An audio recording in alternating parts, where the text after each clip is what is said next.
Hey guys, I got a new concert we could talk about. Let's see. Oh, neat. A Lies of P concert. Hey, what? Is that game any good? I heard it's like a Pinocchio Soulsborne. Hey, what? Oh, I haven't played it either, but I did hear it sets up a sequel based on Wizard of Oz. A what? Huh, neat. Alright, well, let's dive into the Liza P. Orchestra concert. Welcome to the Music Arcade. Hello everyone, and welcome to Music Arcade. I'm Galen the Sound Guy Firestone. I'm Ronakel, and in fact, a real little boy. And I'm Maddie, and new motherboard, who this? And here I was hoping for a long nose joke or something, but you go for the technical difficulties that have been plaguing all three of us apparently. Or at least two of us. I don't know if you've had any this week, Rana. I did lean at first towards a long nose or long limb or something joke, but thought it would be a bit easy. As for difficulties, nothing technical, although it was scorching hot to the point where I was part of the reason for the delay because I just couldn't brain for half the week. Yeah, that heat wave, I was reading on that. That does not sound fun. I'm glad you're okay. I'm glad I'm reacquainted with breathing. Breathing is good. We like breathing around Breathing here. is good. Breathing is good. Yeah, exactly. The most annoying thing is that as you complain about it being the 40 degrees Celsius in France, I was shivering in front of my computer because it was under 10 Celsius here. Oh, that's chilly. It's like we live in different hemispheres or something. It's the first time it gets below 10 during daytime here in many years. Wow. Meanwhile, here I am in my nice equatorial home, and I'm feeling great. But enough about Goldilocks. Yeah, we're talking about a different fairy tale today, I think, question mark, kinda. Does that qualify as a fairy tale? I mean... It's kind of become one after Disney, I guess. Although it did come from an inspiration that I didn't attentively look into, but... Yeah, I think the original we is know a lot from Disney, and they adapt more than they create, right? Yeah, that is certainly true. From what I understand, the original Pinocchio is a bit more modern than most fairy tales, but it does kind of have that thing of the original ends very gruesomely, and no one knows that because we only got the sanitized version. I would say it, but it's very dark, the ending to the original story. I will take your word for it. I know that at least this game, I'm not ultra familiar with it. I don't play Liza P myself, but I have seen speedruns on it. I have seen a randomizer or two. I don't think I've seen much of Liza P besides a couple trailers, and I saw the Wikipedia page, which is where I saw the thing about the Wizard of Oz sequel being set up. Yeah, that's only in the best ending where that happens. I've only ever seen the bad ending and normal ending. So, we'll see if that materializes. Yes. The normal ending is the same as the bad ending, but with one extra final boss. Whereas the true ending requires all sorts of side stuff. I don't know if there's a speedrun category for true ending. Well, if there's not, surely at some point there must be. People do like replaying their Souls-like, after all. They certainly do. You know what And I haven't seen much of, however, is actual live music performances of Souls-likes. I don't think I've ever seen a Dark Souls concert out there.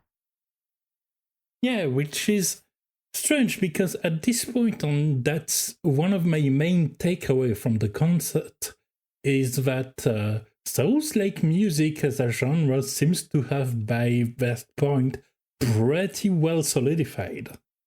Yeah, and I'm kind of mixed on that, to be perfectly honest with you, because I certainly like what I've heard, but at the same time, I feel like we're getting to the point where innovation might be a little stifled.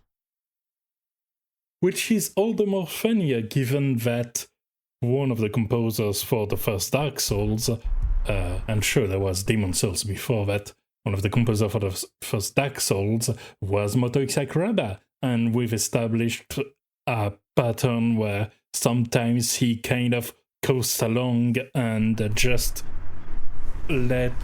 basically goes on autopilot for his songs, and his Dark Souls themes were definitely not one of those cases. No. But in doing so, kind of helped establish a genre whose musical language goes a fair amount of time on autopilot. Yeah, and I've heard that a lot, like, especially, like, there's definitely songs of the Elden Ring soundtrack I like, but it's like, you could hear those direct through lines, and it's like, okay, guys, could you try something different, maybe? Yes.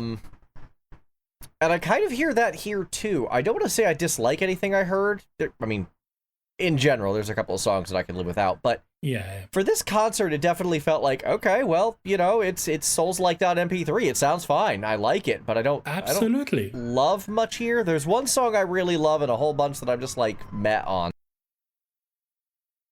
Yeah, I think for me the more melancholic tracks I enjoyed quite a bunch. The violin and the accordion here were really cool. The more action-packed songs, the ones for bosses, after a while they kind of started feeling not entirely samey, but very similar. I will tell you, on my second listen through of this concert, my first listen through, I had something going in the back of my head, which was like, what does this remind me of? And it was going. It was only on my second listen through that I realized what it was. And I'm like, oh. Interesting. How about that? And then I started listening for the connection to this other soundtrack that I thought it was like a corrupted version of. And I don't mean that as a, like, insult or anything. I'm just saying, like, this sounds like Dark X. And I literally interrupted my own notes on the final boss, going, after all of the redacted, I'm half expecting some redacted references. I don't want to read too much into it, though. Too much confirmation bias at this point. Oh, for bleep's sake, I'm not making this up. Am I? They just ripped that part off from redacted. I literally interrupt my own notes because I heard phrasing from, like, wait, this comes from somewhere else. And this happened a lot. All right. So I don't know if this is confirmation bias, and my brain just went loopy on this one. But here's the thing, I haven't played this game in years and I'm hearing it. So I'm like, what is going on here? Interesting. Well, here's looking forward to more of the song. How about we nonetheless proceed through the concert song by song until we get to these interesting inflection points. Great. And we start with Feel, which is a pre-conductor track, which I thought was cool on a technical standpoint. And it's just a cute little intro. Violin, piano, guitar comes in a little later. It's nice. I like this one. I like it, but I'm not sure what it tries to evoke, because it's halfway poetic tale taking flight, halfway noir city bar. I'm going to be honest with you. What you just said was basically my vibes. takeaway of the entire soundtrack. I don't know what they were going for here. Yep, that will certainly return. However, there is one additional element for this track specifically, which is that according to recommendations I had around that time, which I didn't follow through, there is a version with vocals. Yeah, And the concert was the one without the lyrics. Yeah, there's a few songs here that have vocals on the album version. One of them is actually very relevant that I'll bring up later. Okay. This one, it kind of reminded me a little bit of Lumiere from Expedition 33. I'm going to slap you. We need to not talk about this right now. Not in terms of quality or general composition, but in style. Like maybe they were trying to go for something like that, where it's a bit melancholic and a bit Belle Epoque and whatever, but it's unclear. It Yeah, is I unclear. mean, I can see the around the visualization, but only half of it. That's the strange part to me. Yeah. That it's for a game that seems to have such a committal vibe and ambience and such a refined gameplay style, reportedly. It seems to really go half and half on the atmosphere its soundtrack establishes, at least through what this concert showed. Part of me kind of wonders if it wasn't the arrangement, to be honest, because there is a song later on where I know the original. They are like the song itself, not this one, the one coming later on, is an older song that they reused in the game. And the version on the concert has a different melody. The arrangement changed the melody. And I The wonder if they arrangement haven't changed the melody? Yes. It isn't like a huge change. I recognize the first few notes, but then it goes on its own way. So I'm not sure the arrangements were ideal for the concert. Okay, so if the arranger was off the rails, if we could actually find proof of this, that would change my opinion of a lot of this. You see, I didn't actually compare it with the actual soundtrack. I only listened to this. I will Yeah, say and- this much before we get there. The only reason I made the comparison to the original melody for the song that I mentioned later is because it's a song that got very popular in Brazil ever since the 70s. Uh-huh. Interesting. That is interesting. Right. So I caught the first few notes and I noticed it went on its own way, and I had to stop and check the soundtrack on Spotify. And the original is the original song. Huh. I see. But yeah, that raises an interesting point about how it compares to how the soundtrack is implemented in the game as well. But I didn't look this up mainly because I kind of enjoy having these incomplete perspectives. Let me have stakes I wouldn't have otherwise, I think. And it's easier to not know something than to not take it into account once you know it. I agree with Rana here. I think going into it without that context actually kind of creates an interesting... Because I'm only judging it based on what I'm hearing in front of me. Exactly. I agree with that. The thing for me here is not that I went necessarily. Oh, yeah, after. no, it's yeah. like, wait, I know It's this song, part but of- it's wrong. Yeah, I it totally is- understand. Yeah. It's Brazilian pop culture, so Yeah. it's the zeitgeist. But definitely for most of the soundtrack, I also was on the same vibe. Yep. Excellent. And that brings us to Well, our first then- boss music right out of the gate. We got Dreadful March. It's all in the title, really. Yeah, it's cool. I think Yeah. this is a cool song. The first couple of boss tracks worked well with me. Yeah, there's a couple comparisons that I can draw to anime, to be honest. For not all of the boss tracks on the concert, but the first few, where Mhm. they feel to me like they are, at least the arrangements here, I don't know about the originals, kind of feel a little bit like a mix of the styles of two very big Japanese composers. One of them is Kaoru Wada. Specifically, his work in the second record of Lodoss War anime, which was subtitled Chronicles of the Heroic Knight. That's kind of the work that I associate him with the most, but people are probably more familiar with his soundtracks for Inuyasha and Sensei The Lost Canvas. Right. But the way he uses the brass to give this power without necessarily going very dark is very similar to how the brass is present in this song, Dreadful March. While the strings reminded me a lot of Michiru Oshima's work. She's probably mostly familiar to Western people for her work in Fullmetal Alchemist, the first anime. She also has credits in Star Wars Visions and a few Godzilla movies. Okay. The game Ico, however you want to pronounce it. And also, as an aside, both Ko Wada and Michiru Oshima have worked and continue to work with composing actual contemporary classical music. So this is a positive comparison. I'm not saying anything's bad here. And honestly, I can definitely catch the Godzilla vibes.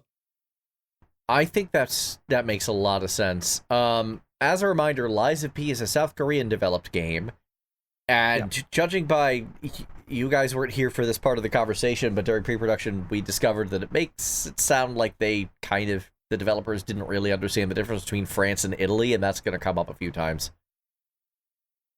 Well, I either didn't understand or, to be more charitable, that they kind of melded the neighboring countries' identities. Yeah, you could totally just have this is more Mediterranean. Exactly. This is more of a vaster fantasy setting that melds influences from multiple countries. Yeah. There's nothing wrong with that. Yeah, that's a very Souls thing to do, just sort of in general as well. Absolutely. Especially if they're going for this sort of fairy tale mini universe, which the good ending kind of hints at, then it makes sense for them to mash multiple European cultures, because these stories come from different European nations. Sure. And it's not like it's not something they wouldn't do with their own influences, so I'm chill with that. So it is funny to talk about. It is. It is. Now, and then we had credits. Yeah, this one was one of my first big problems with the set list in particular. And that is, it sounds like a movie score, but without the accompanying movie. Yes, very much a structured song that's meant to accompany something, and that something is missing. Mm-hmm. And there were a bunch of these in here, and this was my first indication that maybe the music director, the set list, was a little off their rocker on this one. Because I don't know why they couldn't have played the movie with it. That probably would have made me like this song a lot better. But just sitting on its own, I'm like, the only way this goes with anything is to picture, and there's no picture here. Yeah, they had it's like you go to the salad bar and there's only sauces. And it's good sauce, but without the salad, it's a bit... You're lacking the crunch. Yeah. Yeah. I will say, though, for a lot of the movement, I liked that the background drums made a bit of a clockwork ticking sound. That's something I expected way more, and I'm glad it was at least there. Yeah, this comes back to what we were saying. Yeah, this comes back to what we were saying, is that the soundtrack doesn't seem to have as much of a direction as I would have liked. It doesn't go full send. Yeah. Despite the fact that the rest of the game seems to have gone full send, so I don't know why they held back here. Exactly. Like, for the next song, Hotel Krat, my notes are one word. Snore. I have now listened to this song 4 times. I got nothing on this one. I got what sounded like the starting bit of the Schindler's List theme at one point with the solo violin. There's a fair bit of solo violin here, so I really... Okay, fair. But the rest of the song was mostly like ominous ambience with the organ. It has an aesthetic, but it's... I mean, it's weird. Like, it's putting the pluck string against the pipe organ background, and it's comparing the scales for fun, but what it mainly ends up sounding like, and maybe it's just the mix, maybe it's just the arrangement, it sounds like you're trying to listen to a song and there's a plane that's flying overhead. Oh, I wouldn't know what that's like or anything. I was gonna say, I think you're just describing Galen's life now. Well, not so much I mean, planes, but back when I lived right by LAX, that was a factor. You did get a helicopter not too long ago. I did. I wish I had more of an opinion on this song. I think I've listened to it 4 times now, and I couldn't tell you a single note of it. I mean, it's kind of because it disrupts its own attempts at making you pay attention to it. Wow, that is a great take. Yeah, I can see that. Thank you. I did write some notes here. I started by writing that shocker. I like the organ, sue me. But then the harpsichord shows up, and then the violin shows up, and but I like the organ. Could you not develop the organ? Yeah, like ominous pipe organ being ultra booming and even encompassing the rest is cool when it's committing to it. But this is not a Philip Glass track, and it shows. Yep. And so it ends up being a bit more messy than what would really make it work and tick together. Although, if we are going for something more disorganized and mad, we might as well move on to the next track, Mad Donkey. Now, Which annoyed me because at the start, at the very least, it didn't sound mad at all. It sounded conventional, expected. this is the, first of the NPC bosses you fight, as is Soul's tradition, and he's, mad as in actually angry, not mad as in crazy is the problem. I see. He just really hates Geppetto, and for pretty good reason, if you pay attention to any of the story. It did sound more interesting after the big silence that kind of part the songs 2 ways, but overall it feels like it will be a remark that returns multiple times in the concert, but yeah, this is a Souls boss fight theme. It really It's a is. genre. My notes are, this is definitely a Souls game. Where the boss music is the most important thing to care about, it is definitely a Souls game. Yeah. Yeah. If I am to read my notes verbatim, I wrote, I'm guessing the donkey is a boss battle in this version rather than Pinocchio turning into a donkey, because this is not the kind of music I'd expect from the letter. But this is definitely something I'd expect for a Soulsborne boss. Yeah. Different plot beat. This donkey is just a human hunter wearing a donkey mask because all of the NPC boss enemy hunters all wear animal masks for some reason. That explains the visuals. Is that a Hotline Miami reference? No, it's not. I would really hope it was, because that would have been a wild turn of events in that game. Oh yeah. But alas. You don't expect the guy with the chicken mask to come swinging with a baseball bat in the middle of a gothic adventure. But that is kind of what happens. The guy with the donkey mask is trying to get into Geppetto's carriage for apparently causing this whole micro-apocalypse, sees Pinocchio there and is like, alright, I'll just beat up your puppet instead, and busts out his giant cleaver.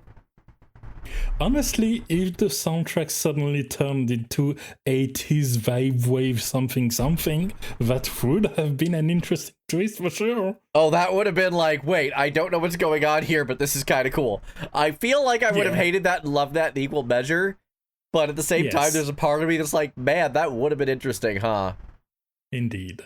I would have laughed a lot while also going, I thought this was gothic. Yeah.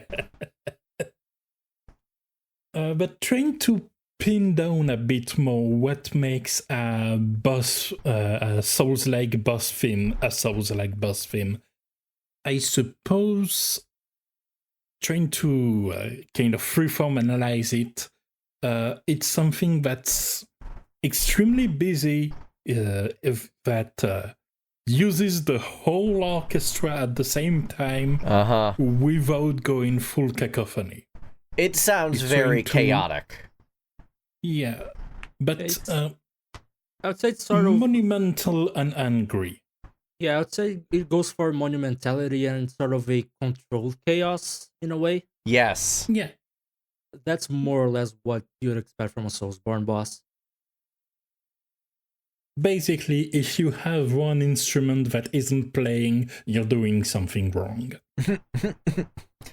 This is, I know it's apples and oranges, but this is why I like a lot of the Elden Ring soundtrack, because it actually does scale that back. There's still a lot of it, to be sure, but the songs I brought up lately, Radagon's theme comes to mind, the Godskin duo comes to mind. These are a lot more controlled and a lot more melodic, and I think it's cool. Yeah, and even in Dark Souls itself, the Moonlight Butterflies theme is very soft and gentle, and helps make it all the more memorable. I mean, even then, like, Sif the Great Grey Wolf, that's a very controlled song. Yeah. Obviously, Lord of Cinder, Gwyn, is a very famously just practically piano only, like... Exactly. There are ways to make boss theme for Souls-like that aren't Souls-like boss themes. Yeah, and I think that's part of what got lost in the sauce, because when you listen to Dark Souls 1 soundtrack, it's actually quite varied. But it's kind of metastasized into this controlled chaos that we've been talking about. In a way that I don't want to say I'm turning against, but it does kind of wear out its welcome, especially in concerts like this one. It's what happens when moving from an establishing genre that looks at fantasy to a game that looks at the game that looked at fantasy. Yeah. Yeah. Oh, that's a really good way of putting that. Anyway, now we move on to Judgement of Mourning. And this is the second, like, real boss, quote-unquote, not counting the NPC boss, quote-unquote. Right. Tell me one thing. How huge is this guy? He's sizable. All right. He's not, like, humongous. Because... He's not the biggest boss of the game or anything, but he's not tiny. Makes sense. Especially in the first part, because this specifically reminded me of one track, which was Ashdata's theme from Genshin Impact, which had this very looming, kind of aggressive Chinese opera song to it, and some of the instrumentation, some of the musical phrases were very close. Like, I didn't even identify the comparison right away, it's just that it immediately reminded me of something, and I took like 15 minutes, paused, got it out of my head because I would have obsessed over it instead, found what I was thinking of, and the string are nearly identical in parts. What's funny is that I also had a reaction to that, but I don't play Genshin, and my reaction was to a different song. One from a game you're playing, or at least were. Yeah, and I will come back to that. Okay, so did you hear part of the Final Fantasy VII regular battle theme, Those Who Fight in Here? Because I sure did. Oh, I thought you were talking about another game. Never mind, I didn't catch that. Oh, yeah, no. This is where I'm like, there's some Final Fantasy VII inspiration in here. Uh-huh. You're going to hear me say that a lot, because that was the game I was talking about, where a lot of the soundtrack comes off as a very corrupted version of FF7, and I'm like, wow, Uematsu's all over this thing. Did anyone else catch this, or am I just going crazy? I wouldn't say you're going crazy, but I didn't catch this. In this case, it was more subtle. It was just during the bridge section of the song before the loop, but I'm like, oh, that's that da da da da da da, that section. I see. And it was like a darkened version of that in more of a dissonant key. And I'm like, wait a second, I know that phrase. Maybe that's precisely because I was just finished with the game that I tried not to make the association, because it was so fresh. It was like, maybe I'm forcing the issue. Yeah, whereas for me, it was like, I haven't played these in a while. I haven't even listened to video game music in general outside of the context of this show in a hot minute. And I'm like, wait, why am I hearing FF7 all of a sudden? And we'll come back to that one. But, yeah. I will also say for this track that, like a fair amount of a track, it goes into different direction at the midpoint and ends up with something that's almost the opposite intent of the start, where it finishes by something more nimble and heroic, which is a nice narration to go from one to the other. But again, it really makes me wonder how this is reflected in the game, if it's just that looping, or if the late part are kind of a post-battle jingle that happens. That's a very good question. So, Eddie's been quiet. I assume this is one of those I don't have much to say moments. Yeah, pretty much. Plus, I haven't really played that much Final Fantasy, so I have nothing to comment on your comment. Yeah, this is why I said there's like a 50% then. chance Rana will get this and like a 10% chance you will. That tracks. Alright, then let's move on to Worry, which feels like the emotional song at a key moment. Capitals intended. I think this is one of the Trademark. records you can find, so I don't think that's actually true. Huh. I think this is just something you can play back at base if you feel like. Why, then? Good question. Like, if... Because as an emotional song that plays at a key moment, it was serviceable. But if it's just music that exists to be music within the game, like... It doesn't really tells me much about what's happening in this world. No, it doesn't. A lot of these had the pictures of the records in the background during performance. I'm pretty sure all of those are just collectibles that you can listen to if you feel like. I would have thought at least some of them, like this one, would have played somewhere else as well. But if not, that's strange. It might, but not to my recollection. That's odd. Then that's a shame, because like there is a game I'm immediately thinking of when I'm thinking of records you can collect that play songs that don't play anywhere else in the game. But this is from the Wolfenstein game Mick Gordon composed and worked on, and that immediately gives you incredible information on the vibe of the world, because a lot of them are essentially alternate world parodies of existing famous pop songs. Oh, I think I remember that. Oh, I wow, haven't yeah, played okay. it, but I remember hearing about it. Yeah, and that helps the setting tremendously. This, I don't see it. Yeah, like, to be clear, I really enjoyed the performance of the soloists on the song. Yeah, it's a very accordion pretty and song. the violin. Yeah. But it's... Yeah, it sounds like cinematic music, which, like, it's not bad. Cinematic music exists for a reason. Just doesn't sound like a record. I mean, it's a Souls-like game, so a lot of the story and dialogue happen optionally, so it's entirely possible the song is in the game somewhere. Just... Yeah, here not having the info kind of limits the investigation to a point. Yeah. There isn't much I can say beyond I like the soloists. Unfortunately, and we're going to be getting a lot of that comment, I'm sure. Yeah. And let's move on to Let There Be Flame. This is the third real boss, Fuoco or something. Big fire guy, works at a factory. Fuoco, I think, means fire in Italian, so that makes sense. I just loved your delivery of big fire guy works at a factory. Yeah. He's, Yeah. My exact words are, this song is way too intense for such a nothing burger of a boss.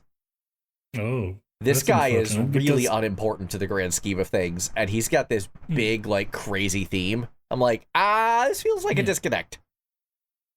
Yeah, That's because I'm unfortunate. picturing, like, I said that one's pretty enjoyable. It's got a nice catchy pace to it. It's not reinventing the big thing on fire genre, but that's a genre I like. And Fair. if this guy is not big and literally on fire, what are we doing here? He is not literally on fire, but he has flamethrowers, so close enough. All right. Yeah, I do note down that I really enjoyed the intensity on this one. And this is, when I mentioned earlier, the two Japanese composers that the soundtrack reminded me of. Yeah. This is probably the most Kaoru Wada song that came up in this concert. For context, Kaoru Wada, I think the first combat song in Record of a Lodoss War, Chronicles of a Heroic Knight, is when the party meets a berserker. The song is titled An Angered Berserker, and it uses the Dies Irae chanting from medieval times as part of the song, just in a different melody. And it's very heavy on brass, it's very intense. And this, like, doesn't sound exactly like that, but it's that similar vibe of like, this dude means problem. I can see that. To clarify on our respective Lodoss experiences, for me, I enjoyed this anime like in the 90s when it was fresh, in VHS format, and it was formative but very distant. And I believe Galen's only experience is did it in Wonder Labyrinth. And one episode of the original show back in high school. Aha. Not that I had any idea what was going on. Of course. I watched the two shows, but when I was a teenager, I don't remember most of the soundtrack. This song, An Angered Berserker, is basically the one that's stuck in my mind. It's from the second show. And I guess it's just because the Dies Irae chant is catchy no matter what melody you're playing it in. Yeah. Because this version in particular had some very bassy vocals. I don't know the proper term in English, but like it was a male choir, very bass heavy, to go along with the brass heavy sound of the song, to showcase the intensity of this berserker guy.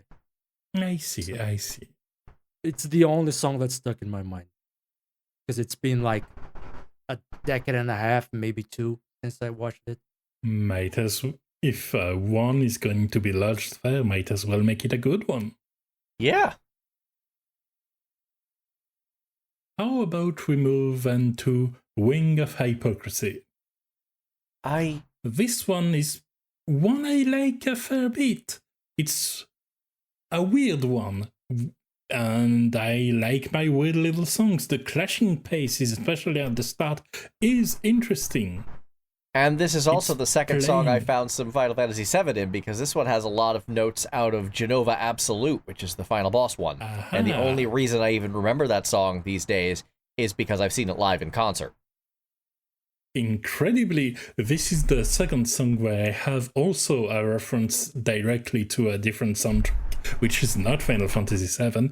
In this case, it's the flying snake from Shadow of the Colossus. I am starting to think this composer just took a lot of inspiration from other places. It's a lot of composers. Yes. I actually checked the VGMDB. It's almost a different composer for each track on this soundtrack. It's Like they insane. were given a hell? brief with, here's a bunch of references that would fit this vibe, make it work. It isn't like straight up one-to-one, but there's a lot Absolutely of composers. not, of course. There's a lot of composers. Yeah. On Spotify, it's just credited to Lies of P, but if you check the song and then check the detailed credits, each one has a different composer. Oh, that's amazing. That explains a lot about this concert, honestly. It kind of does, because a lot of this sounded disjointed, but that may actually just be part of the soundtrack as a whole. And it's not even the disjointed part, it's also the parts that retread on what another track already covered, but not in a way that's like an interesting leitmotif. It's just two different tracks using different methods to land at the same point. I am still unsure how much I want to blame the composers and how much I want to blame the arranger because of a song that's still coming up, not much longer now. But yeah, it feels weird. Sometimes it feels like they're retreading ground. Yeah. Speaking of retreading ground, Rabbit on the Hunt does that a lot, going between two very set fixed movement, and that's not doing much for me. Like, it's stompy and that's neat, but you know. Yeah, this song wasn't really doing much for me, though. We're going to be talking about this one again a little later. This is a group of NPC bosses. There's 4 of them, and you fight them semi-sequentially, but you can end up messing up and ending up with all 4 of them at once, which is unfortunate. Indeed. Yeah, it is a pretty punishing game after all.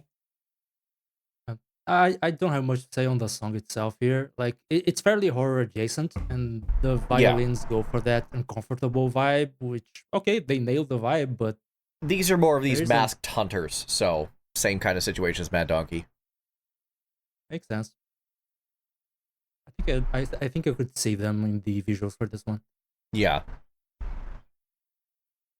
It's alright. Like, it's not bad, but it doesn't do anything to set itself apart. Yeah. Like I said, I wasn't really feeling this one. That said, the point of this song makes itself clear way later. We just aren't there yet. Then let's move on to Misty Er'a. Snore. Which is a song that is missing something to me. Like, yeah, I get what it does. I think this is I another get where it's trying to go, but even when the cello gets in there, I'm like, I'd rather have some brass, honestly, something that makes an impact. Here it's just kind of making a thud.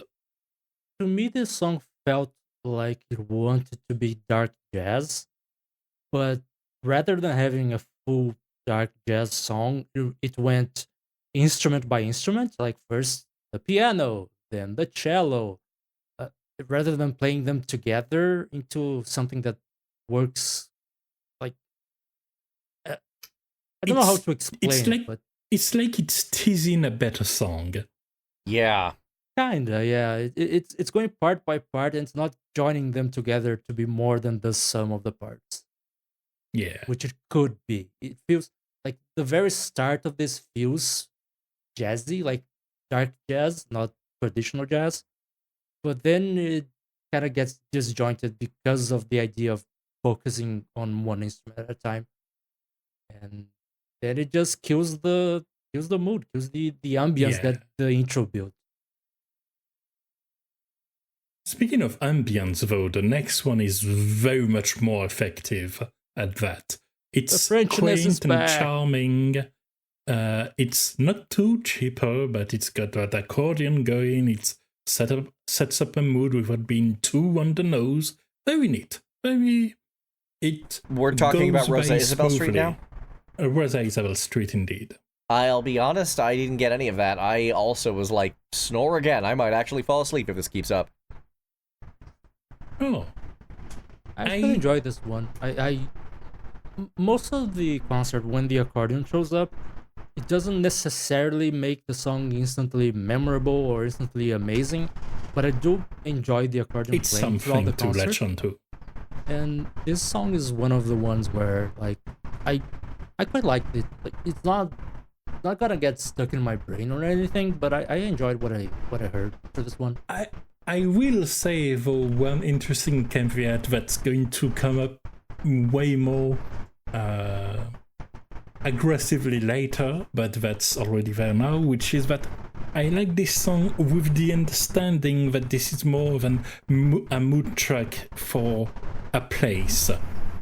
It's not the kind of track I would choose for a concert. So I wouldn't go seek and listen to this track specifically. I'm not sure why it's there, but if it's that or the couple of tracks before, I'll take this track every day of the week. Or even better, the next one, which feels like a counterpoint of Rosa Isabelle St. Yeah, Fascination is like my favorite of the quote-unquote records. I have a lot to talk about this song. Oh boy. Then I will go through my notes real quick and leave you the ground. So like I said, this one feels like almost a counterpoint to the previous song. Similar instruments, similar kind of construction, like the ingredients are the same and land in something completely different in a way that's interesting. It's mysterious, it's alluring, it's well structured with a rise and a fall. It's two faces of a coin that I really enjoy. You inadvertently just answered a question that I was going to ask you, which was whether you recognize this. And the fact that you don't, that points to the song that I was talking about where they changed the melody in the arrangement. Okay. This song, Fascination, actually, Fascination, however you would pronounce it in French. It's you did pretty well. It's a song from 1905. Aha. And I recognized it because in the 40s, it got a version in Brazilian Portuguese. And in the 70s, that version in Brazilian Portuguese got sung by Elis Regina, one of the biggest singers in Brazilian music history. And that version of the song lives in our zeitgeist ever since the 70s because it was the theme to a big soap opera and one of her most famous songs.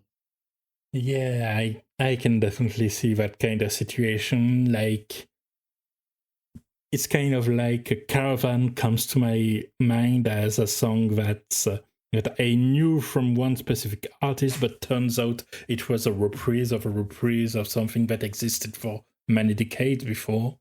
Yeah, pretty much. So the general story of this one is it was originally composed by an Italian-born, I think violinist, maybe pianist, who lived in France called Dante Marchetti.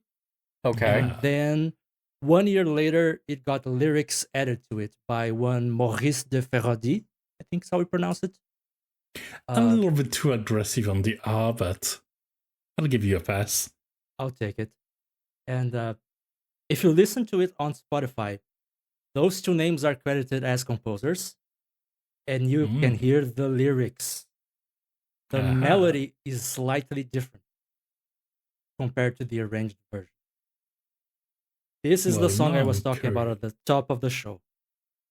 And I caught the difference in the melody, and I was like, surely they wouldn't, right? Surely they wouldn't. Nope, they did.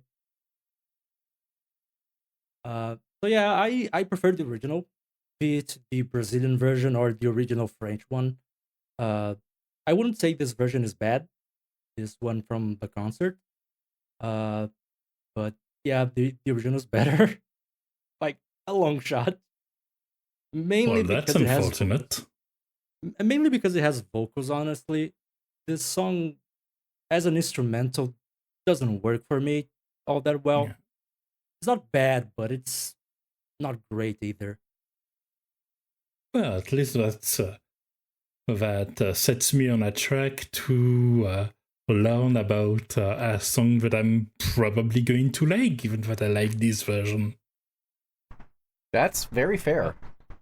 Knock yourself out, because it is a classic. Like, in Brazil, we would refer to the Brazilian version as MPB or MPB. Stands for popular Brazilian music. It's a genre of music I've mentioned before in the podcast that people from outside Brazil tend to mix in with bossa nova and just call it bossa nova. But for us, it's its own clear thing. And I'm not really a guy who listens to this style, this genre very much, but this song is it's a classic. Like, Elis Regina is to this day probably still considered one of the best singers in Brazilian history, and there's no escaping it. This song sounds great in her voice. Okay. In Portuguese, it would be Fascination. Excellent. I imagine with a C with an accent on top or something. Yeah, it's we call it a cedilha, the C with a little bit below, and then an A with a tilde.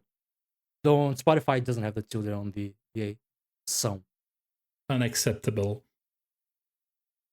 But yeah, this is the song I was talking about so much at the top of the episode because Excellent. it was kind of driving me mad because the melody was like half the melody I know and then half of a melody that I don't recognize. Yeah, I can imagine. I guess the original. There's your music history lesson for the day. Excellent. And now we move on to probably the part where the concert goes into the deep end here and there. Yeah, no, this next like 4 songs are my least favorite part of this concert entirely. This is where I'm like, what is the music director doing right now? This is where I started to realize that this person who selected the set list had issues. I'd say the next 6 songs for me, to be honest. I can kind of see that, but indeed. Starting with King of Puppets intro, which starts normal, expected, and then goes interesting briefly with like a Merry Melodies theme. Yeah, this one, I get it for what's happening in the story right now, but at the same time, it's another one of these cases that we heard from opening credits where it's like there's an accompanying movie that we really should have gotten with this and probably make the song make a lot more sense. And I was here for that kind of shift, except the moment I paid attention to it, it ended and then turned into like 6 more different intros for some reason. Yeah, I'm like, even my notes is like, get to the real song, please, or just play 8 bars of yet another song. What's going on here? There's no real song, there's just intros stitched together. Yeah, it's real messy. This one is like, I would not have included this on a set list, I'm sorry. And this isn't like a messy multiple songs stitched together in a way that feels deliberate or interesting. It feels like a mistake. It feels weird. It feels real weird. Yeah. Maybe it makes more sense watching this cutscene. I don't know. Speedrunner skip it. So, like, I don't think I've ever seen it. Yeah, I was gonna say, it definitely feels like it should have had an accompanying movie in the background because at some points the harpsichord kind of feels like it should be synced to like a puppet taking steps. Like you'd hear plucked violins in a Looney Tunes cartoon when someone is sneaking. Yeah. I feel like there's a lot of that going on, and we're just not seeing it because they're not playing the video, so we're just getting the music in its raw, contextless form, and in this case, I think that's a real problem. Because I remember having a very similar reaction to a song from Kid Icarus Uprising that Rana gave us, and then I watched the video and I understood the song at that point, and I get what it was going for. Yeah. Because the stages are auto-scrollers, they completely control what's happening. Right. This is a cutscene. This is not like in engine or in real time. So that would be a similar case. It's like, oh, these are all happening at specific points, but without seeing those points, we're just getting the music flat, and it's just like, why? Why would you choose this for the set? Why is this going in? I don't understand why this is being performed. Or at the very least, why did you choose to play this for this set in a concert where you're not playing videos? Yeah. Exactly. Just a screenshot isn't going to do it. Yeah, you have the effing screen. You have the effing screen. You do. Exactly. I've been to Distant Worlds. I've been to the FF14 concert, Eorzean Symphony. They'll play the videos. They don't mind doing that. Yeah. That elevates the experience. In this case, it certainly would have helped. They didn't this time. I'm not sure whose decision that was. Like Eddie just said, they had the screens. Why? This feels so half-baked. This means that we are currently at the anger stage of grief, clearly. Ha! The next song is called Stage of Grief. Yes. I thought I heard some Soten inspiration in here for some reason. I can imagine that. My main notes, though, were also Hawaii, but not because the song felt unpleasant to listen. It's pretty great, especially compared to what's around. but it feels more like a main theme or an opening credit song than the opening credit song. And so my main weighs it here. Yeah, given that this isn't, I don't think this is the actual boss theme for King of Puppets. Like, you get the intro and then you don't do the boss theme. Like, I could be wrong about that, because I don't particularly remember it, but, like, this feels... You have the intro and it leads literally nowhere. This feels like an unrelated song. Yeah. And then we'll see where it leads to next, but this is kind of baffling. Yeah. Yeah, the only thing I have to say about this one is that for some reason it gave me vibes of the first couple Batman Arkham games. I don't know why. It's not nearly as dramatic as those games are, or their soundtracks. Yeah. Yeah, but I can picture the vibe of gothic urban decay going on. That's pretty accurate to the game, I would say. Gothic urban decay, I like that. The vibe matches, so it's not too surprising that there's something that's matching here. Yeah. That's literally all I have on my notes. I had nothing else to say about the song. Then let's move on to King of Puppets, The Face Changes, which is 30 seconds of boom. Yeah, I literally have one word in my notes, and that's scoring! All caps. Yeah, this is the start of a section of 4 different songs that I labeled on my notes as short songs in all caps. Yeah. So yeah, this is a fittingly dramatic for a King of Puppets, but 30 seconds. Why is it in a concert? I have no clue. It would have worked well if they did like a medley of themes related to the King of Puppets, but it's all separate tracks. They stop to clap even. Yeah. A face change track is meant to accompany a cutscene as it articulates between 2 elements of a fight. If you have the articulation but without the cutscene, the part before and the part after, what are you doing? Yeah, what are you doing? This is when I started really questioning the concert as a whole. Yeah. Like, this doesn't feel right. This is the angriest I've been at a concert since the Jormy Sewell Skyrim episode from a couple years ago now. I'm like, I don't get what's happening here anymore. Which leads us to Shattered Memories. My first joke is the obvious one. Well, this isn't Yamaoka. But I do like its rhythm. It's fast, but it's not frantic. It looks great to just get in the zone of a fight. I flat out say I like the rhythm on this one. But let me read this whole sentence, because this whole paragraph real quick. I like the rhythm of this one. Wait, hang on. More FF7. Is this a riff on Bombing Run? I swear I'm not actually playing that right now. Okay, it moves back from that in the back half. Still, this is getting eerie. Yeah. And fast but not frantic is exactly how I describe the rhythm of Bombing Run. Uh-huh. I just know that I like the drama in this song, but it's very short. Mm-hmm. Yeah. Yeah. It's like it's starting something interesting, and then nope. Yeah, we'll get more of that. Next, we have Pianist of Krat IV. I have 3 words in my notes. It's piano, all right? I have 5 words. Wait, did a song happen?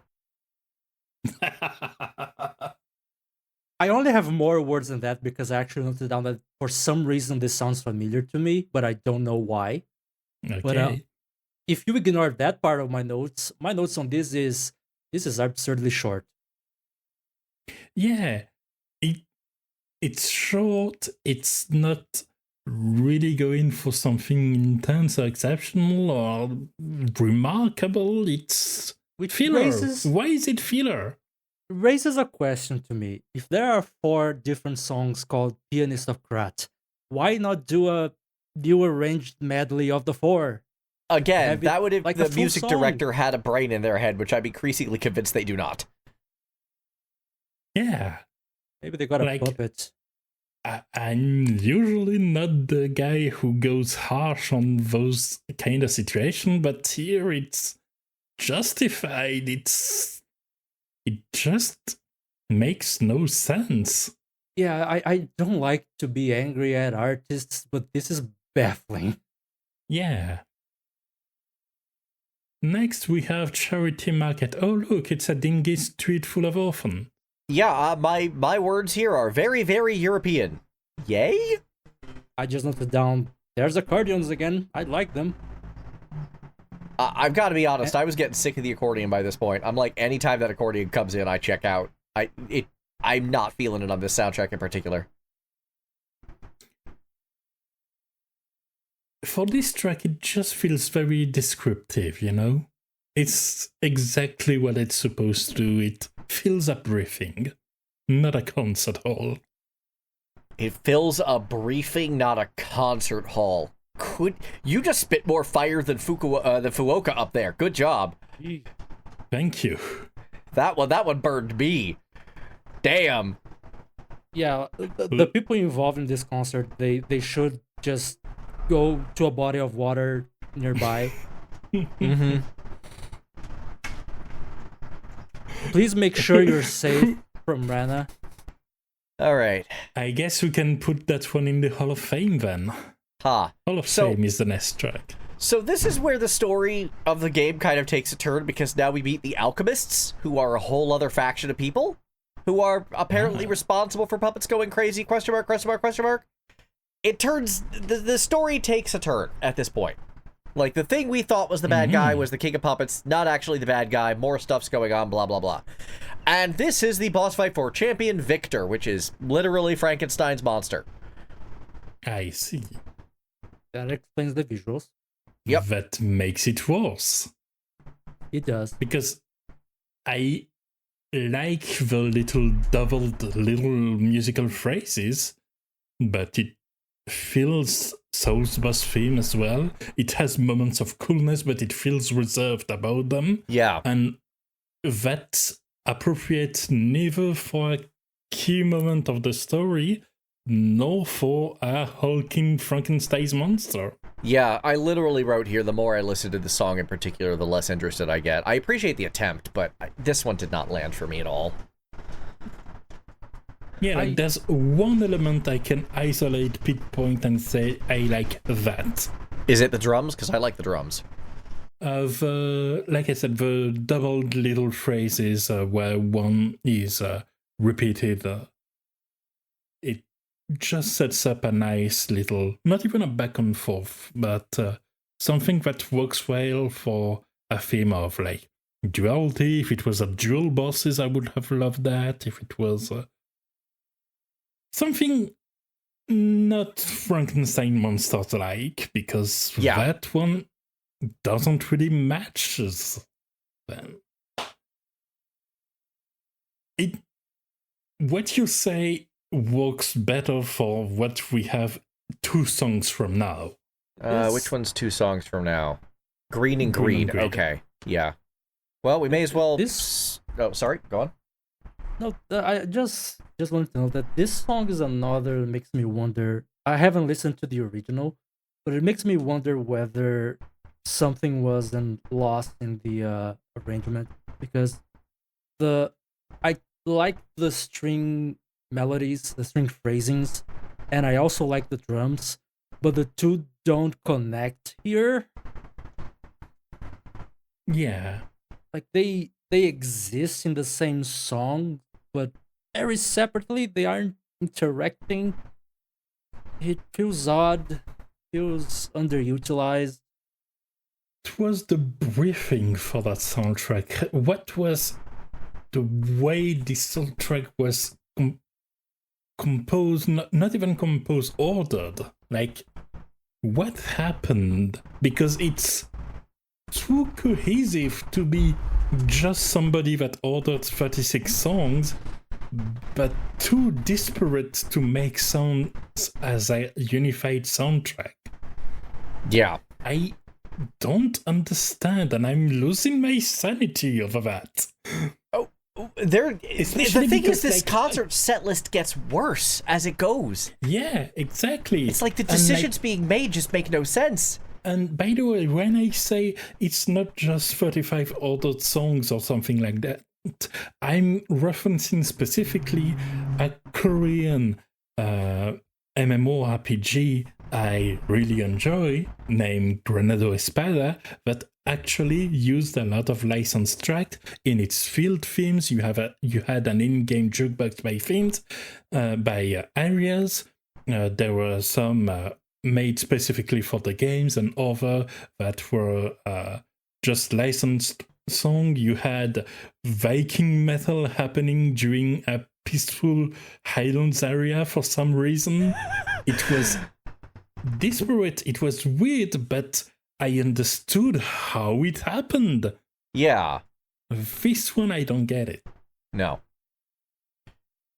Well, before we start tilting at windmills, let's talk about Quixotic. Yeah. It's, okay. For this one, I hear a lot. It's very involved. It's a song that songs a lot, but I feel very little. Yeah, I think my exact words are here. Here are my notes. I think there's a version of this song that could be interesting. Sadly, this one isn't it. Yes. This is one of the most music of all time. Yep. Yeah. Like, it's, to be clear, I find this song pleasant. I don't remember it. Exactly, sure me exists. neither. It's the ducky pedal of songs. It won't sync, but I'm not sure it's getting you anywhere. The ducky pedal. Nice. Doggy pedal. Doggy paddle. But- I thought you were talking about one of yes. those, like, quasi-bicycle duck boats you see at parks sometimes. Oh, no. I was pronouncing in a weird way doggy. Got it. I think either analogy works. I don't think Yeah, fair. Yeah.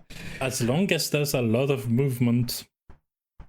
And not a whole lot of progress. Yeah, exactly.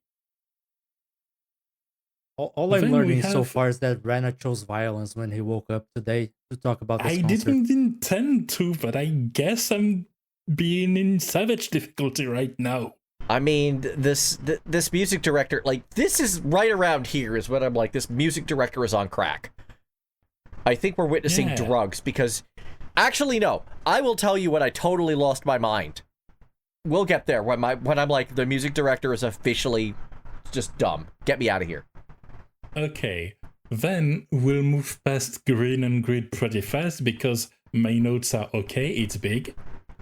My notes are, oh, cool, more FF7. Now it's the weapon attack theme. Really? I've heard that one so much in the Gold Saucer Coliseum in the original game. It is seared into my memory, and this is a corruption of that. I'm like, y'all are really drinking the Uematsu sauce today. My notes are just, it sure sounds like something huge is about to absolutely destroy you in combat. You have followed the briefing. Yeah, pretty much. Yeah. It is. This is entirely a filler boss. You fight some weird bio monster in a swamp on the way back to the hotel.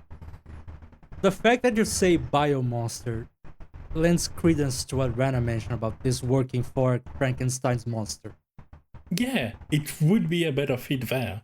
I am inclined to agree. It wouldn't be an exciting fit, but it would work. And that's more than we can say for some of those tracks. Yep. Moving on, we have attacked Hotel Krat because the alchemists have now attacked your home base. Oh no. And my exact words are, well, this is dark and sad and utterly unmemorable. Seriously, what is going on in the soundtrack? There is not much going on. This is noteworthy because it kind of contrasts what is in the rest of the concert a very busy orchestration, but where is it in a concert? Also, the slight escalation at the end was a mistake. Yep. Because it undercuts the mournful atmosphere and just shoots itself in the foot by trying to do something where that just was like, Your briefing was to stand around for 5 minutes with your hands in your pockets, and you had to ruin that too. Oof. Anything else, Eddie? I'm just recovering from your burn again. It's not aimed at you. I know you're aiming at the other people, but the heat is just too strong. It's reaching me here. Yeah, no, I get it. That's going to be some collateral. And honestly, given what you've said in the intro, you could use some heat, so bask in it, I guess. The sun's out today, thank you. All right. Now we have a song that I actually like again, and that's Pray for Revenge, which is a remix of Rabbits on the Hunt, because this is the refight of Rabbits on the Hunt. I see. This is where you fight all those dudes again. This one I'm very okay with. It has a mournful air to it, but it's still combative. The brass are nice. It works very well for the kind of boss fights that happens right after a friendly named character gets stabbed dramatically in a cutscene. That's not a terrible way to put it. I have a vibe I can describe. Thank you. That's what I want to be able to talk about. Yeah. So that's what I meant when I said Rabbits on the Hunt. We'll come back to it, because this is actually a remix of that song. I re-listened to it after I heard this just to make sure. I still don't really like Rabbits on the Hunt, but I'm glad they evolved it for this song. This song sounds good. Yeah. Yeah, this is the first time in a while where I have the words, "This is a really fun theme" in my notes. Also, the Korean Kaoru Wada returns, because the brass sounds very much like Kaoru Wada's work. Well, there you go. It's good brass. I love the brass in his action themes. I need to listen to that soundtrack again. It's not on Spotify. Spotify has his Inuyasha work, but it doesn't have his Record of Lodoss War, Chronicles of Heroic Knight work. It only has the original Record of Lodoss War anime soundtrack. Which is the one I don't like.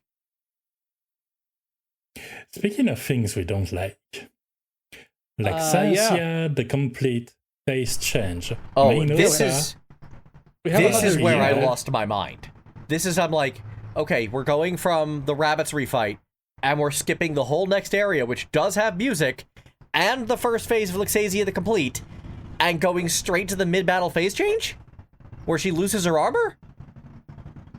Well, that's even worse. Incredible. My notes are, yeah, okay. Yeah, it's like, oh, that's another actual intro. Why? And then we get to Apostles of Evolution, which is Laxasia the Complete Phase 2. All right. And this one has a very courageous feel to it. It's got, like, those fast strings that drive the song and kind of keep the more anguish-inducing brass at the bay. It's got a nice couple of layers. It's a fine fight song. I actually didn't like this one so much. I thought it was all about rising action to the point of its detriment, and I called it the most soul-sounding boss music here. The melody line is all over the place. I'm pretty sure it's in the key of X. Its atonality really annoyed me. I kind of land in the middle, because on the one hand, I wrote down that I dig the melody and the intensity, but on the other hand, I also wrote down the exact words, "This is more of a Soulsborne boss battle.mp3." I guess at this point, given what came right before and after, and a few of the thuds around that, it kind of made it sound better by comparison. That's fair. It didn't fair. sound bad to me. It just sounded like it was a good sound, but it wasn't unique. That's basically what I'm saying. It's not a bad sound. I can accept that fully. To give you guys a heads up on who Laxasia the Complete is, this is the alchemist's great experiment. They created life. More equivalently, she's basically the Millennia of this game. She starts off heavily armored with a fairly simple moveset, and then at the phase change, she loses her armor, wears a whole lot less, gets way faster and more dangerous. Okay.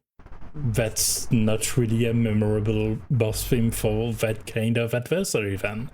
No, I would agree. And then we have the Laxasia, the complete battle end. More scoring! And my notes are, that's why. It's so short. Yep. Why? Yep. Stop with the scoring bits. Stop. They're bad. This is bad. Stop. That's literally my notes. I have lost the plot at this point. My notes are yay, jingles, why. I'm okay with them integrating the articulating parts, but they're not even doing that. They're doing the intro, stop, doing the music, stop, doing the end, and stop. Yeah, to anyone listening to us talk about this concert, I wanna reiterate.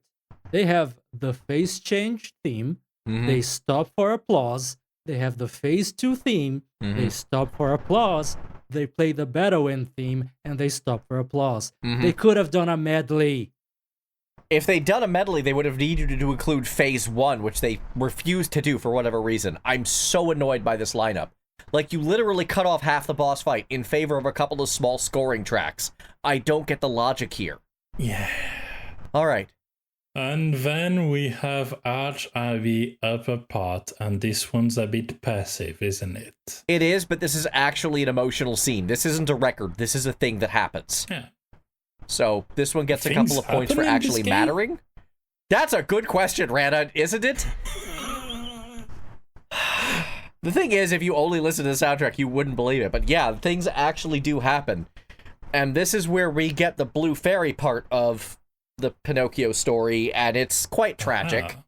And yeah, it's quite tragic, is all I'll say. All right. But then we move on to Memory of Beach. And my only lines here are heartstrings not tugged. Yeah. Because this is another record. I see. I was gonna ask, were they supposed to be tugged? Because I think so, because we're kind of in like, that was a sad thing that just happened in Arche Abbey, upper part. But yeah, like, it's called Memory of Beach, and I get way more the memory than the beach, and it's probably, according to my note, it's probably finding a role where it supports something that progresses through a narrative structure, but on its own, at a concert with no context, I am just kind of bored. Yep. at most I wrote down that I like the gentle flute on this song, but the flute is like on the final third of the song only. And it's not a main instrument. Yeah, this whole thing is a mess. And then we have Simon Manus, Awakened God, Phase Change. I read the title before listening, and the phase change present in the title stopped me from assuming wrongly this was going anywhere, thankfully.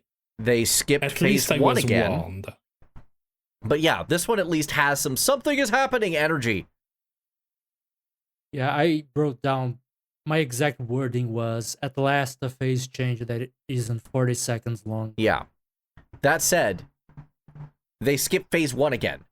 And I have officially reached, I want to punch the musical director and the nutsack and the face, and not necessarily in that order.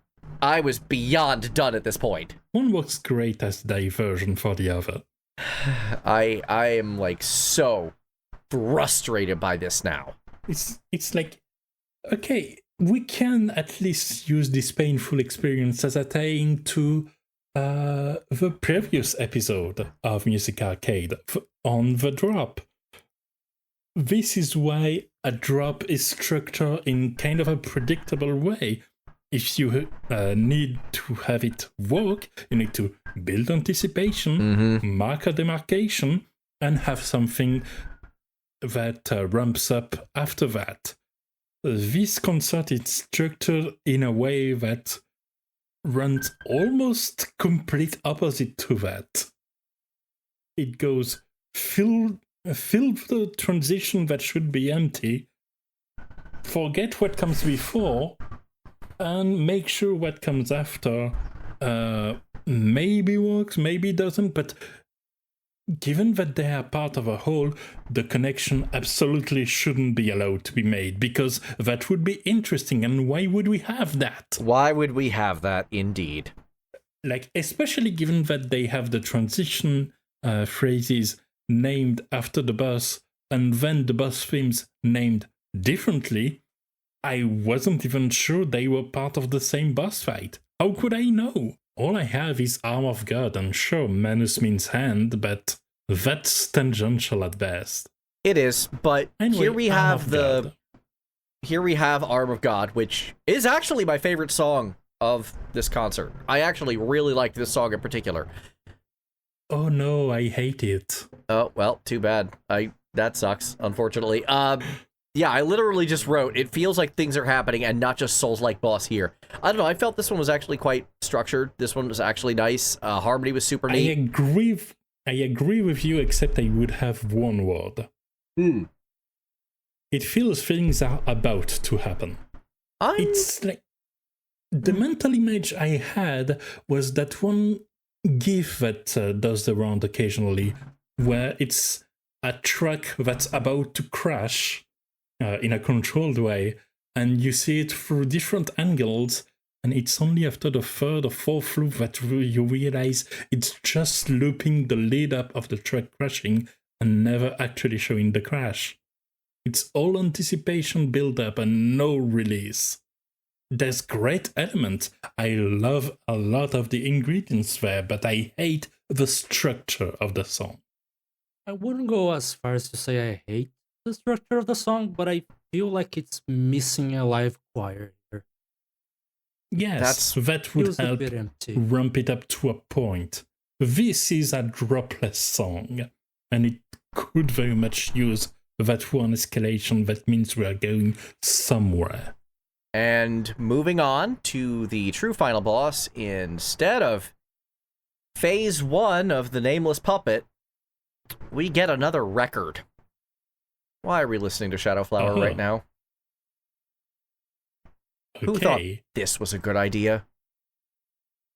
Yes, this is even worse now that I know over what you've talked about, that essentially this concert is organized in mostly mostly chronological way along the game. I imagine, I wasn't sure they were trying to do that, and clearly they had some skips, including all of the phase 1s. Yeah, they skipped almost every phase 1. Planted. I'm pretty sure they skipped phase 1 for King of Puppets, because I think Shattered Memories is phase 2, but I don't think Stage of Grief is phase 1. I'm not sure what that is. Maybe it is. I don't know. But then, yeah, all of these other ones, Laxasia, Simon Manus, Nameless Puppet, they just skipped all the phase 1s. I'm like, what are you doing? Yeah. And for Shadowflower itself, that's one of the songs of that concert I find the most pleasant to listen to, honestly. And I have no clue what it's meant to convey at all. It's a record. I'm not sure it's meant to convey anything. Exactly. Like, I guess I kinda cut all the meaning there was to derive from the song, which was, ooh, sounds pretty. Yeah, that's pretty much it. Yeah, pretty much. And then... Yeah, I like the soloists working together as usual, the violin soloist and the accordion soloist. Yeah. Placement in the track list is bizarre. Bizarre. Yeah, that's a good word for it.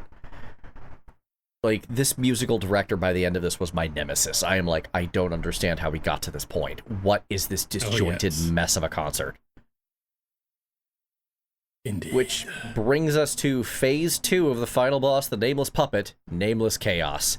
And I'm going to reread my statement from the beginning, because I think we know where this is going. The final boss. After all the Final Fantasy VII, I'm half expecting some One-Winged Angel references. I don't want to read too much into it, though. There's too much confirmation bias at this point. The song sounds scary and frantic, which definitely seems to be the point. Oh, for bleep's sake! I'm not making this up, am I? They just ripped that part off of One-Winged Angel. Live note taking sometimes has its perks. Yeah. I'm like, really?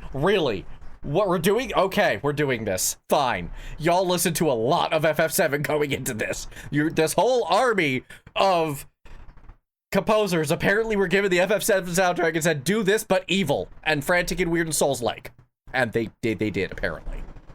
Yeah, like, for this one by itself, it does the chaos music stuff, and that's Good, that's good. I wouldn't like to have an anticlimax there, and we have something that works for its assignment. There's psycho strings in the background, there's a disregard for tiny signatures here and there, extremely discordant pieces. I vibe with that. Yeah, this was...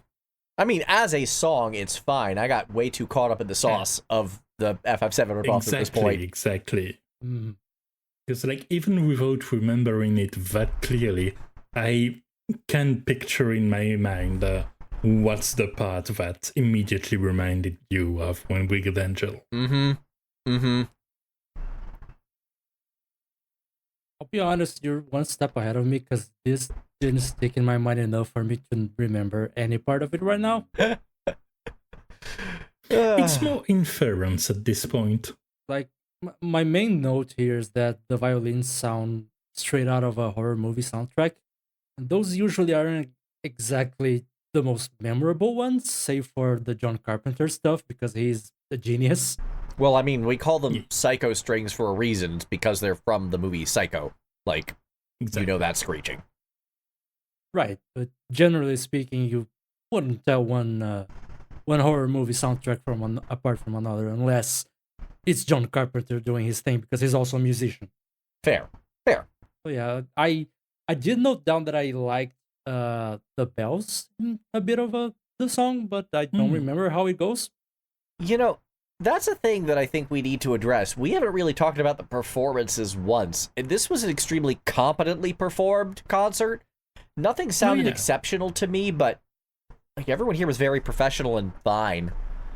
It wasn't like we had any featured soloists that really stood out, and on the other hand, we didn't have any dunderheads. Yeah, no, it was by the books at the very least. Yeah. And some, like, I'm not angry at any of the players there, not even the clarinet player. I'm angry at that instrument, not really the the players thereof. Then, Proposal Flower Wolf Part 1. Why do we have It's a another nice record now? I see.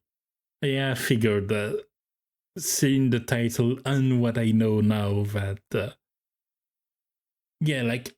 I wasn't insulted by the song itself. It's nice. It got a reminiscence vibe. I don't remember any of this song. I'm just like, we're playing a record again. After all of this, we just did the final boss. You're not playing an ending theme. You're not playing closing credits. You're playing a record. Why? I remember enjoying the acoustic guitar, but I don't remember how it goes. And finally, we have Uncross the Bounds of Time, which I believe was an intro track from the DLC Liza P. Overture. Yeah, according to comment, they put an intro at the end. Okay, I'll just read my notes then. Please. Which are at least not just a couple of words. It's a final ribbon.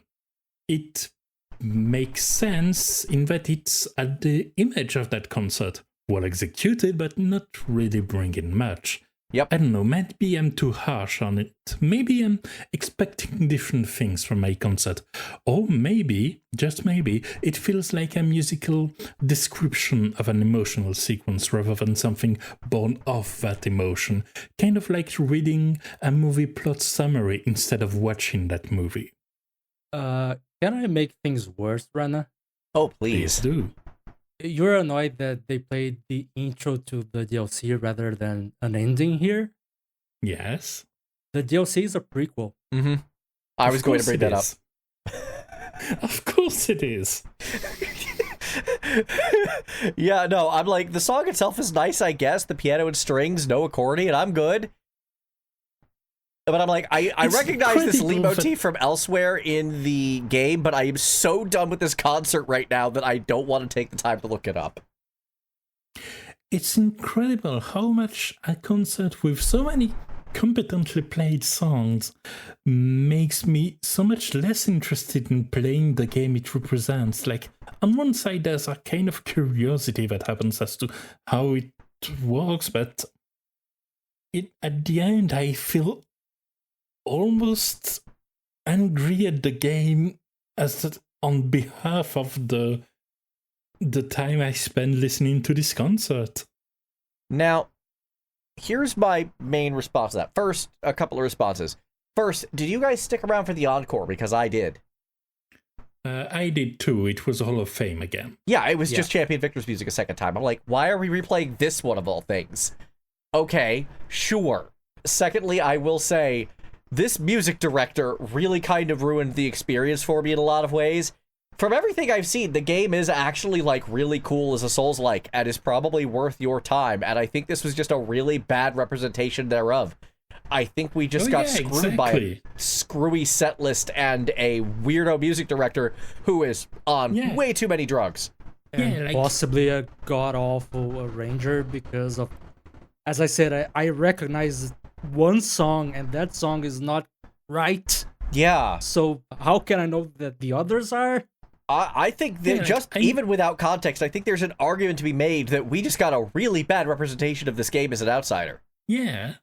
And that's a shame for a concert. Yeah. And apparently the people who are into the game did enjoy it based on the comments, because people are talking about this hit different after the DLC and whatnot.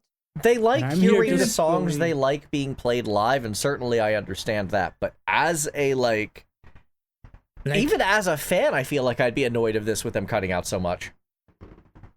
Imagine walking out of a good Nier Automata concert and not wanting to play Nier Automata right now.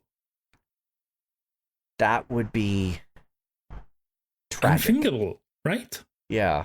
And this one, I'm good. For all the tongue-in-cheek, I don't have... I don't think the game is worse because of what I listen, but it's not moving the needle, and it should. It really should, because if I have enough stuff to say about video game music to last in a podcast like this one for so many years, it's because I like video game music and have a lot of things to say about it in general, and that it's important to me. I've played game before because of the music. Yeah. I've started Final Fantasy XIV because of Answers, actually. And that's a commitment. Yeah, for real.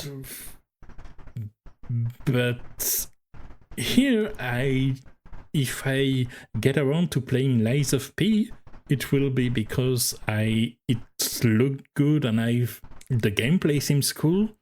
And if some bits of the music are better than I expect at this point, all the better, but my expectations haven't really moved, and that makes it a bit of a failure of a concert from an outside perspective. I would agree with that, to be perfectly honest with you. I want to add a little bit to the conversation, because I actually stopped to see the credits on VGMDB, the Video Game Music Database, and I want to just share some findings.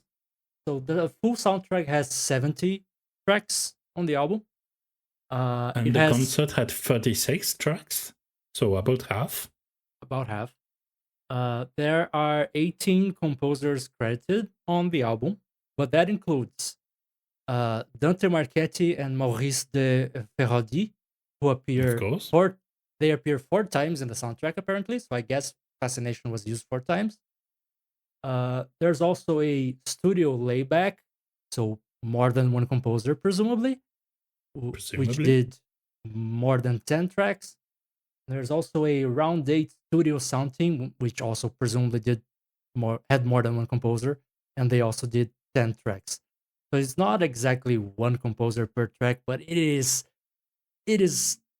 damningly close to one per track. Yeah. Yeah. It's amazing how little cohesion this had as a whole, which the more information we get about it, listening to the set list, I'm just like, it's kind of amazing that this game is as well regarded as it is when the music at the very least looks like an absolute nightmare.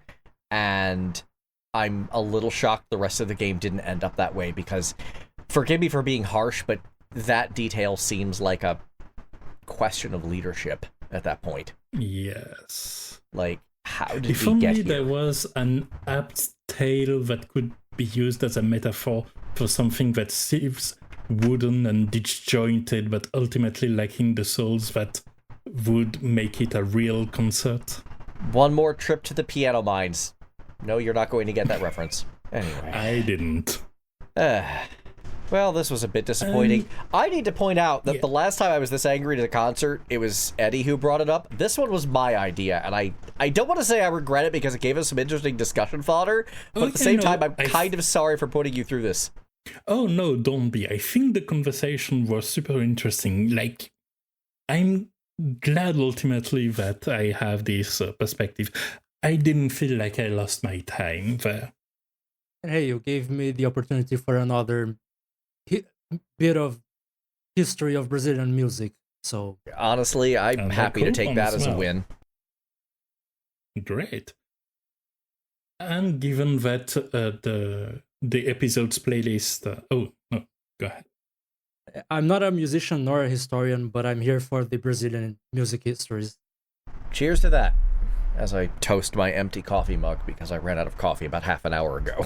Same here. Still have water, bro. My water's over too. Well, and then, given that the episode relies on the concert and not a full music arcade playlist, no playing full section, but to give you the very short summary, I just played some Monster Train 2 and finished Final Fantasy VII Rebirth. I'm sure the music in Rebirth is good. That's been my indication so far, yeah. There's a couple of songs that I'm really looking forward to hearing. Oh, yeah. I've been playing a whole lot of Horizon Forbidden West, and I started the Occult Crescent, the new foray, in FF14. Ah. Horizon Forbidden West has a way better soundtrack than Horizon Zero Dawn. I can actually remember some of these songs. I'll talk about that more at length in the next episode. Wonderful. And for me, I basically spent like 3 weeks waiting for a motherboard so I could fix my computer, and then I played a little bit of Assassin's Creed Mirage that I had been putting away for the past 7 months. Okay. How was that? We'll talk about how good it sounds in the next episode, but as far as the gameplay goes, it's a middle ground. It's more grounded than the last 3 games, but it's not quite to the levels of the urban exploration of the franchise's golden years. It certainly looks like the kind of thing where train very hard to chase, and the harder they chase, the further they go. It at least sounds like they're trying to get back to what the fans want of the franchise after the mythological trilogy, I guess you could call it. It's just that this game was originally meant to be a DLC for Valhalla, so there wasn't much they could do without completely changing the core of the game. Got it.